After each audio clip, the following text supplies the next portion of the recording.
Pour tenir une promesse de campagne, Trump a annoncé des plans pour accélérer le retrait des troupes américaines d'Irak et d'Afghanistan. Pourtant, cela a soulevé des questions et tout de suite on fait le point avec Zhu Jingtian dans sa revue de presse. Bonjour Jingtian. Bonjour. Alors quel est son plan de retrait des troupes?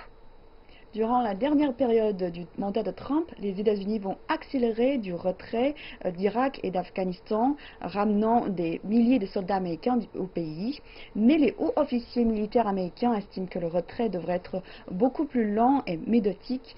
Et selon le reportage d'Al Jazeera, le plan de retrait des troupes de Trump est une tentative de tenir sa promesse faite lors de la campagne électorale de 2016 de mettre fin aux guerres infinies en Afghanistan et en Irak et de préserver son héritage politique. Cependant, la nécessité et la valeur stratégique du retrait ont été remises en question par des responsables du Pentagone et des membres du Congrès.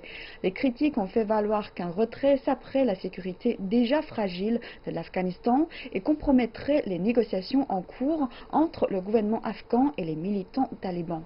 Donc vous parlez des critiques, est-ce que ce plan est aussi critiqué en interne?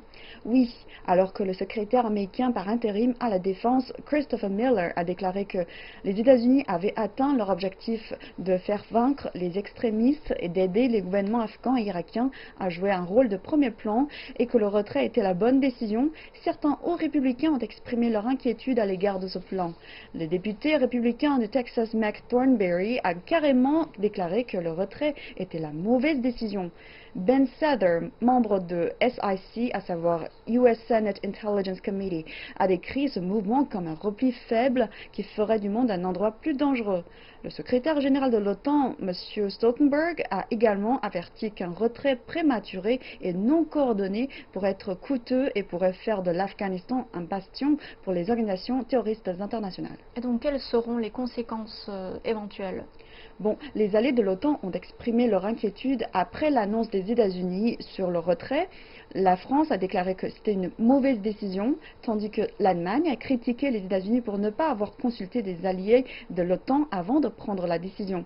Et les inquiétudes concernant la montée du terrorisme ont été citées dans toutes les objections. Bien que 20 ans se soient écoulés depuis l'événement du 11 septembre et que le monde se soit engagé dans la lutte contre le terrorisme, la menace posée par le terrorisme n'a pas vraiment été éliminée et la récente vague d'attentes terroristes a été un signal d'alarme pour le monde entier. Dans ce contexte, il est à craindre que la décision américaine ajoute un facteur de déstabilisation à la paix régionale et même mondiale. Et ce plan sera-t-il mis en œuvre prochainement? Oui, selon un article de The Guardian, un nouveau président sera investi le 20 janvier prochain, tandis que Trump a annoncé que le retrait sera terminé le 15 janvier. Un tel retrait précipité ne sert qu'à consolider son héritage politique avant la fin de son mandat. Cependant, l'ordre de Trump de retirer les troupes ne pourra être exécuté que durant quelques jours ou semaines, et il n'est pas clair si le plan de retrait pourra finalement être mis en œuvre. D'après un expert, le plan de retrait de Trump n'aura peut-être pas beaucoup d'influence sur la situation en Afghanistan et en Irak. L'attitude des talibans est ambiguë et il se peut qu'ils ne profitent pas de l'occasion du retrait des troupes américaines pour agir, mais qu'ils attendent que l'attitude de la prochaine administration américaine soit claire. Merci Jingtian pour votre analyse de presse.